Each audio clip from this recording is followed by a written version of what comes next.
अस्सलामुअलैकुम। टॉपिक है हमारा आज फ्लूइड मैकेनिक्स 2 का।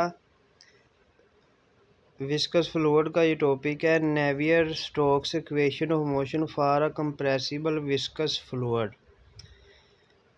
तो हम इसको देखते हैं कि ये कैसे होता है और इसके स्टेप्स क्या हैं। तो इसके लिए उसने सबसे पहले लिखा हुआ है Navier Stokes equation are derived from Newton second law of motion. जो नेवियर स्टोक्स इक्वेशन है वो न्यूटन सेकंड लॉ जो होता है मोशन का उससे डिराइव की गई है।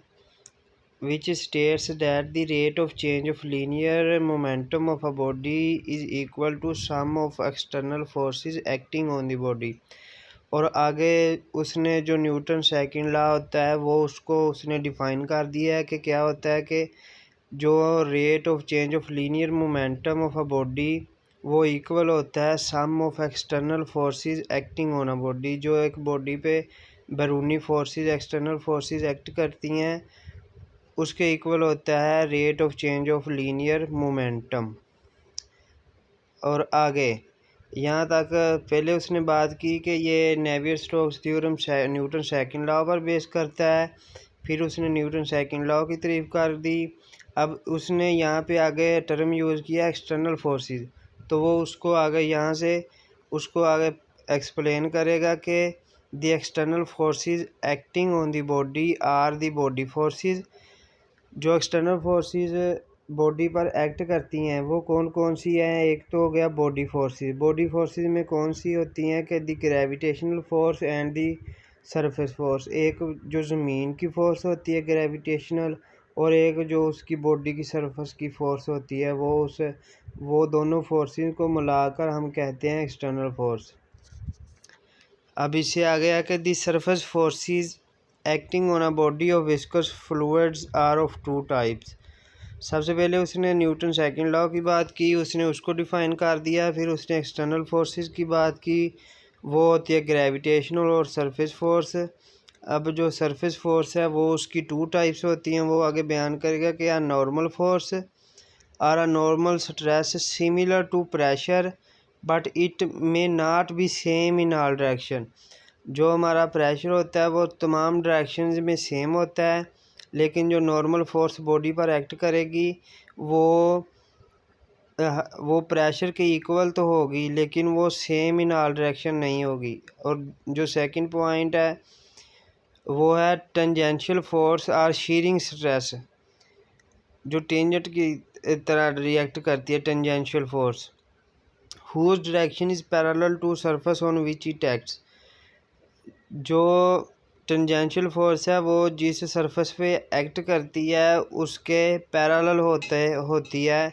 ये जो टेंजेंशियल फोर्स है जिस सरफेस पे एक्ट करती है उस सरफेस की डायरेक्शन के ये पैरेलल होती है। यहाँ तक तो बात कंप्लीट हो गई उसकी। अब जो क्वेश्चन स्टार्ट होता है वो यहाँ से कि let a fluid volume tau. एक फ्लूइड बॉडी है उसका वॉल्यूम है tau enclosed by arbitrary surface S, और एस एक सरफेस है। Let body is moving with velocity V and rho the density of the fluid.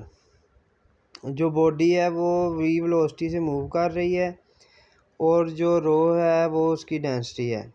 Late del tau an element of the volume.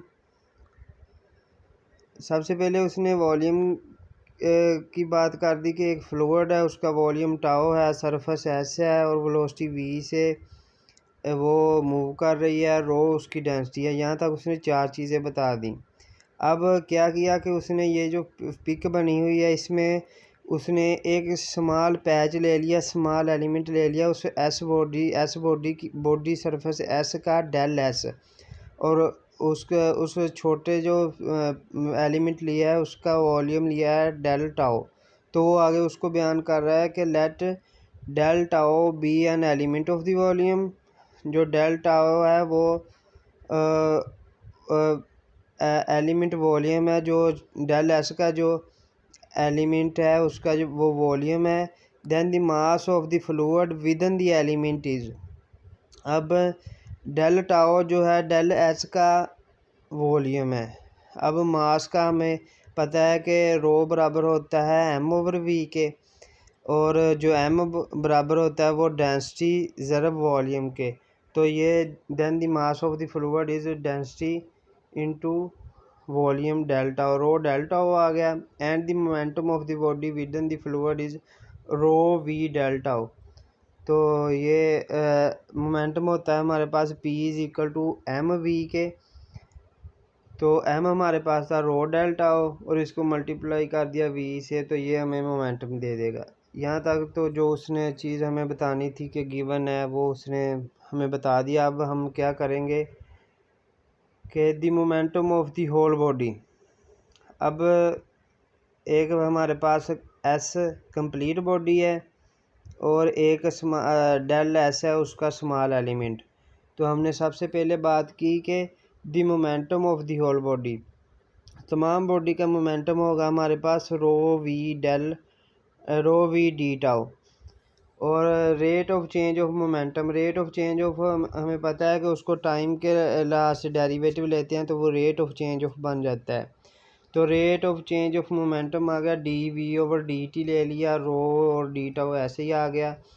इससे नीचे जो हमने हमारे पास जो वी था उसकी एक ही डायरेक्शन हमने ली है, वो एक्स एक्सिस वाली के D of you I E I D tau ये ले लिया उसने हमें। वी की जगह पे वी का सिर्फ एक्स एक्सिस डायरेक्शन में वेलोसिटी फ्लूइड क्योंकि एक्स एक्सिस की डायरेक्शन में मूव करेगा इसलिए उसने अकेला वी की एक्स एक्सिस वाली डायरेक्शन ही ले ली, यू आई और ई आई साथ में इसका यूनिट वेक्टर है।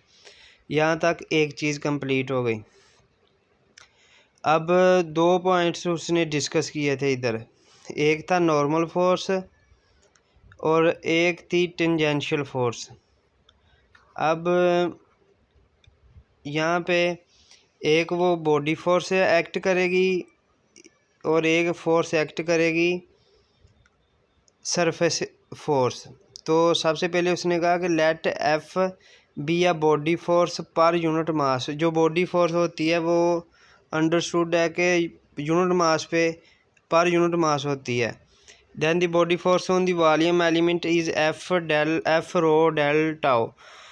अब वी पे जो हमारी वी है जो स्मॉल एलिमेंट है डेल टाउ या डेल एस, उस पे हमारी जो फोर्स एक्ट करेगी वो एफ रो डेल टाउ होगी। तो total body force acting on the body होगी हमारे पास रो एफ डी टाउ। तो एफ़ की जगह पे हमने उसका इधर वेक्टर था तो इधर मैग्नीट्यूड में लिख लिया कि rho F I E I D tau. जिस तरह हमने इधर लिया था होल बॉडी का, पहले लिया था मोमेंटम लिया था डेल एस का, फिर उसको होल बॉडी का ले लिया था। अब इसी तरह यहाँ पे फोर्स ली, पहले हमने बॉडी फोर्स ली फिर स्मॉल एलिमेंट की वो एफ रो डेल टाउ आ गया, और फिर हमने ली टोटल होल बॉडी की ली तो वो आ गया रो एफ डी टाउ। तो यहाँ तक ये इक्वेशन 2 बन गई। इसके बाद जो हमने ली वो surface force acting per unit mass unit area of the body, तो वो ली हमने T N. Then the force acting on the element of the area del S is T N del tau. अब टी एन हमने ले ली force surface force, पहले हमने ली थी body force. The surface force acting on the element del S is T N del S, वो हमने लिया था इधर एफ रो डेल टाउ, इधर हमने ले लिया टी एन डेल एस। ये फार्मूला होता है सरफेस फोर्स का। तो टोटल सरफेस फोर्स यहाँ पे हमने पीछे पहले हमने डेल एस स्मॉल एलिमेंट के लिए फोर्स बॉडी फोर्स का जिक्र किया, फिर टोटल बॉडी के लिए। अब इसी तरह पहले हमने सरफेस फोर्स का जिक्र किया T N D S small element के लिए, इसके बाद हमने टोटल सरफेस फोर्स का जिक्र कर दिया होल बॉडी के लिए, तो वो हमारे पास आ गया टी एन डी एस। अब जो टी एन डी एस है वो हमने पीछे नेवियर-स्टोक्स से 2-3 थ्योरम पीछे हम जाएंगे तो हमें वहाँ से मिलेगा कि sigma J I N J E I D S, ये जो टी एन है वो होता है equal to sigma J I N J E I के। तो टी एन की जगह पे ये चीज़ लिख ली। और जो हमारे पास N J dot N J और डी एस है, अब ये एस की फॉर्म में है, इसको हम वॉल्यूम डाइवर्जेंस थ्योरम लगाएंगे। तो डाइवर्जेंस थ्योरम लगाया तो ये एस का टाओ हो गया, टाओ जो वॉल्यूम इंटीग्रल में ले गए तो एन जे डी एस की जगह पे हमने लगा दिया रो ओवर रो जे, और डी एस की जगह पे डी टाओ लगा दिया। तो सिग्मा जे आई और ई आई साथ में ऐसे ही आ गया। ये हमारे पास होगी इक्वेशन नंबर 3। इसके बाद है ये यहाँ पे हमारी इक्वेशन 1 आ गई, ये इक्वेशन 2 आ गई और ये इक्वेशन 3 आ गई। इसको उसने the Newton second law requires that के जो न्यूटन सेकंड लॉ था जो हमने पीछे डिफ़ाइन किया था कि वो change in moment rate of change of momentum is equal to external forces. तो एक्सटर्नल फोर्सेस हमारे पास दो तरह की थी, दोनों इक्वेशंस इससे मुराद हो गया कि equation 1 is equal to equation 2 plus equation 3, वो हमने तीनों को इक्वल टू करके लिख लिया। फिर हम ये जो लेफ़्ट हैंड साइड पे थे इन दोनों को, जो राइट हैंड साइड पे थे इनको लेफ़्ट साइड पे ले गए और ये इंटीग्रल बाहर आ गया। तो rho U I D T E I भी बाहर ले लिया उसने हमने, क्योंकि तीनों टर्म्स में ऐसे ही है। Minus rho F I minus partial over partial J sigma J I और ओवरऑल का ई आई डी टाओ। ये हमारे पास बन गई इक्वेशन नंबर 4।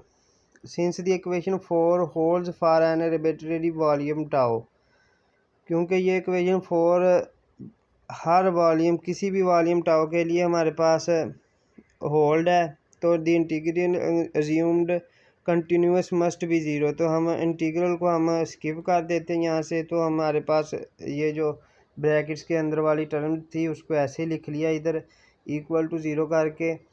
तो ये हमारे पास हिंस के बाद लिखा गया सारा कुछ। और लिख के हमने क्या किया कि ये जो माइनस रो एफ आई था तो और जो पार्शियल ओवर पार्शियल जे वाली टर्म थी ये दोनों हम राइट साइड पे ले गए। तो ये हमारे पास आ गया rho D U I over D T is equal to rho F I plus partial over partial J sigma J I. ये हमारे पास इक्वेशन 5 हो गई। और इसके बाद वेयर जो हमारे पास होता है डी ओवर डी टी, वो किस चीज़ के इक्वल होता है, तो वो हमें पता है कि D partial over partial T plus U I partial over partial J. ये उसने जो हमारा 5वीं इक्वेशन में D over D T U I, उसकी जगह पे हमें वो पूछ ले कि डी टी किसके इक्वल होता है, तो वो हम लिखेंगे इधर के D over D T partial over partial T plus U I partial over partial J. अब यहाँ तक हमारा एक चीज़ कंप्लीट हो गई। अब इसके बाद for a Newtonian fluid it is assumed that the stress tensor and the strain rate tensor are linearly related the general relationship।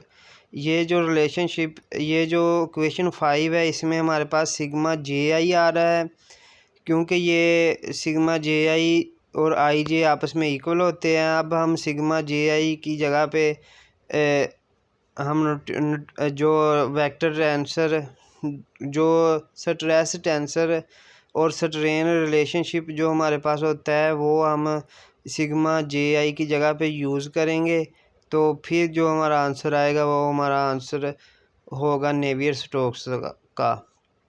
तो ये जो इक्वेशन 8 है हमारे पास sigma I J is equal to minus P del I J plus 2 mu E I J minus 2 over 3 mu del I J और partial U K over partial X K. ये equation 8 है। और ये हमारे पास है relationship between stress and strain rate tensor. ये हमने पीछे पढ़ा भी है। ये यहाँ पे जो हमारा सबसे पहले ये जो रिलेशनशिप है ये पीछे पेज नंबर है हमारा 22, उस पे ये इक्वेशन उसने हमें सोल्व किया हुआ है। तो ये वहाँ से उसने इक्वेशन का ये उसने इक्वेशन वहाँ से ली।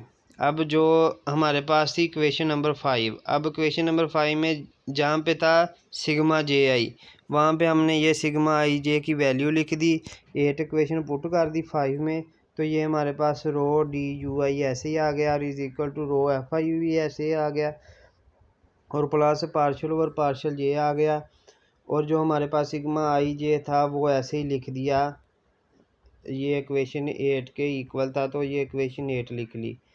अब ये हमारे पास इससे नेक्स्ट जो 9 इक्वेशन है वो कैसे बनी कि रो F1 ऐसे ही आ गया और पार्शल ओवर पार्शल ये था बाहर, तो उसको हमने अंदर मल्टीप्लाई कर दिया हर इक्वेशन के साथ, तो ये आ गया partial over partial J P del I J plus partial over partial J 2 rho E I J -2/3 partial over partial J mu del I J partial you के और पार्शल एक्स के। ये equation बन गई हमारे पास 9। अब equation 9 में देखें तो हमारे पास रो एफ आई तो हम छोड़ देते हैं अभी, partial over partial J P del I J partial over partial J 2 mu E I J और partial over partial J mu del आई जे पार्शल एक्स के और पार्शल एक्स के, ये 3 टर्म्स बनती हैं।